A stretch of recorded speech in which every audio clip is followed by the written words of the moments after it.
Our green forests, which have been nurtured by our ancestors, are a valuable heritage. Korea's well-managed forests create unique scenery every season. Forests are the home of our dreams, our future, and our hearts, that allows the Korean people to share their warm hearts and design their dreams of a more beautiful world. That's why our ancestors have nurtured our forests with an understanding that a natural environment with green forests and clean water is the foundation of a prosperous nation. Korea's way of forest management and reforestation.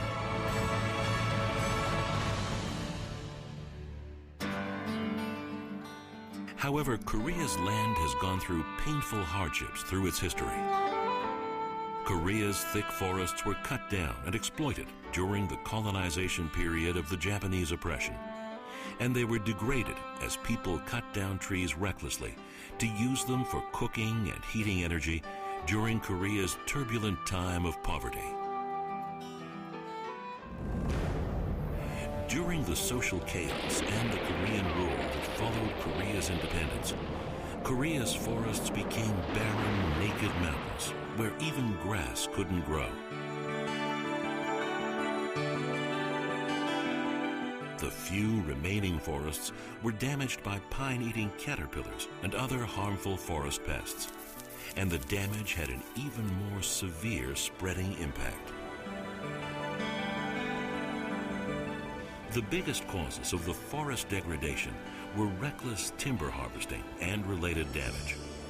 After the war, 6.7 million hectares of forest, accounting for 1/3 of the total forest area, were denuded.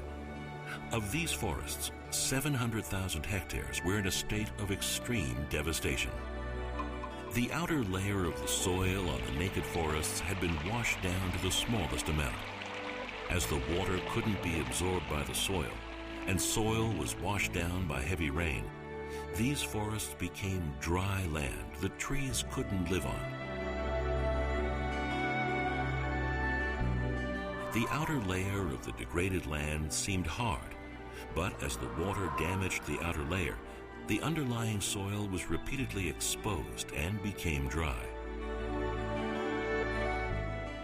As the surface soil layer was deteriorating over the years, trees and grass lost the ground in which to plant their roots, and the sand and pebbles that washed down from the mountains accumulated at the bottoms of streams and created rivers whose beds were higher than nearby plains.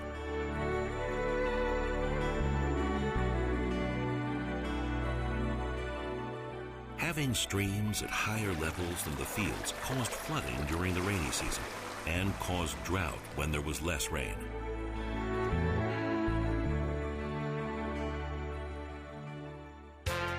The land could not be left damaged and without care. The Korea Forest Service was established in 1967 by the strong determination and belief of the leader, who claimed that Korea would not be able to prosper with this damaged land. In 1973, the Korea Forest Service established Stage 1 of a 10-year forest rehabilitation plan to recover the nation's land over a short period of time. The plan included aggressive green policies, such as planting trees and mandatory forestation. As a result, the Korea Forest Service began to recover the barren lands across the nation, under the goal of foresting 1 million hectares of land during Stage 1 of the plan. With the spirit and belief in the Same-All movement, which states that our home must be protected and healed by us, the people of Korea took on the challenge to recover Korea's barren lands. The Yeonggil district in the southeastern coast, which was a representative barren land of Korea, is also the gateway to international airlines, and it did not make a good impression on foreigners visiting Korea.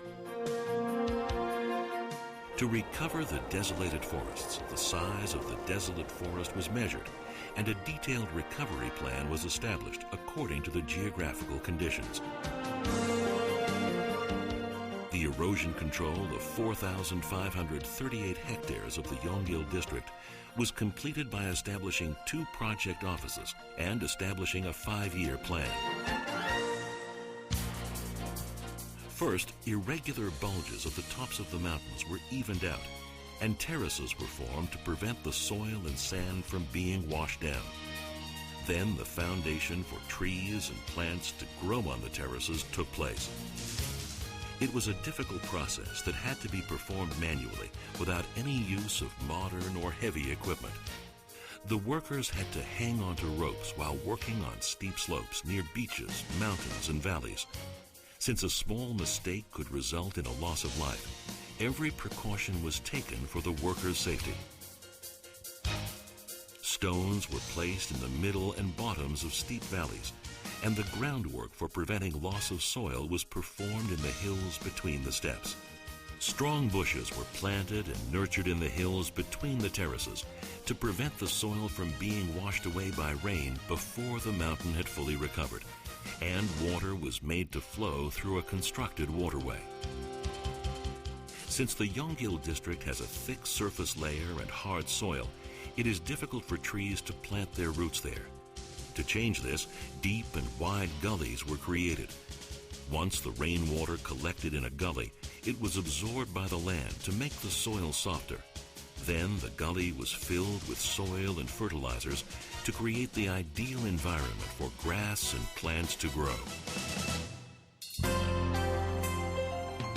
During the summer, thick grasses were cut and mixed with soil to produce high-quality fertilizers. Since an abundant amount of fertilizers needs to be planted with a tree for the tree to grow well, the fertilizers were produced from the nearby regions. In regions that were difficult for plants to grow in, new soil was used with fertilizers so that the trees could plant their roots.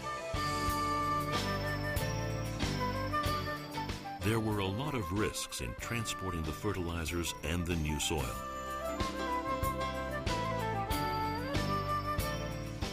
In areas that couldn't be reached with back carriages, women had to carry the materials in by hand. The erosion control project required a lot of sod. Sod had to be laid to prevent loss of soil between the terraces and to help the trees and seeds plant stronger roots so they could survive droughts. A lot of grasses were planted to prevent the soil between the terraces from being washed away by rain. Grass is strongly drought resistant, which played an essential role in the early stages of recovery.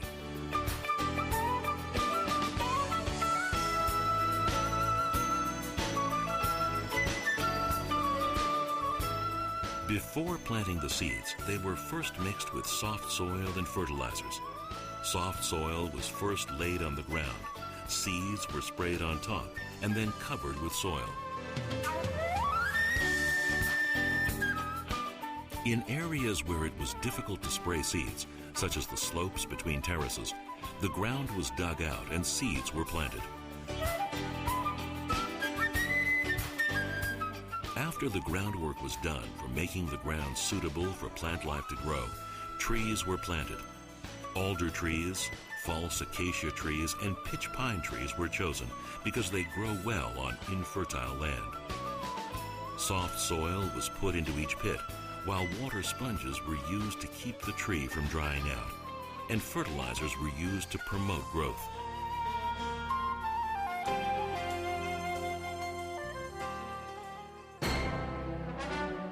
As Yonggil district became greener, President Park Chung-hee visited the project site on April 17, 1975. As he received a report about the progress, he offered caring guidance on the erosion control project.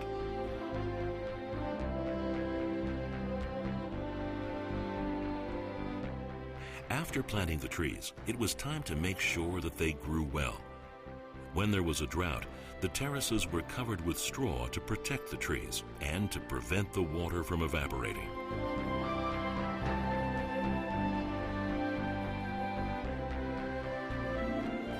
and water was carried using buckets to prevent the trees from drying out.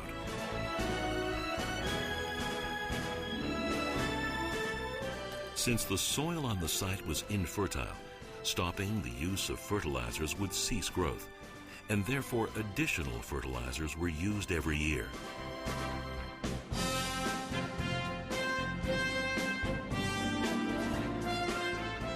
During the summer rainy season, the employees of the project offices dedicated their efforts to preventing flood damage.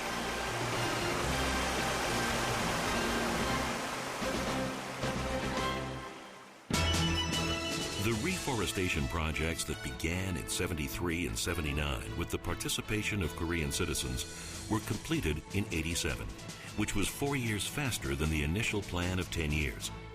As a result, the Korea Forest Service had accomplished a grand mission of greening Korea's land by executing the reforestation of 2.4 million hectares of land and performing erosion control in 75,000 hectares. As a result of these efforts, new plants began to sprout up in what was once a barren land. The erosion control project of Yonggil District, which was completed over a 5-year period, has turned the region green. In areas that showed rapid growth, the new plants grew up to 70 centimeters in 1 year.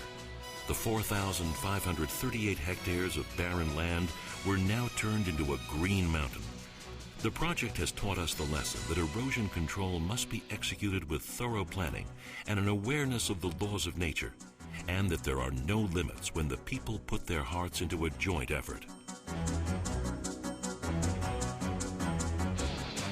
As a result of the efforts made by the citizens and Korea Forest Service over the past 40 years, the barren forests of the 1960s are nowhere to be found in present-day Korea.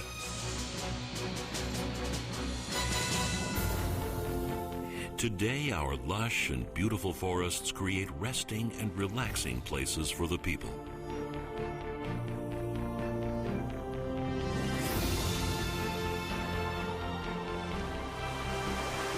The thick and beautiful forests provide clean water and air, while playing a crucial role as a carbon sink, absorbing greenhouse gases that cause climate change worldwide.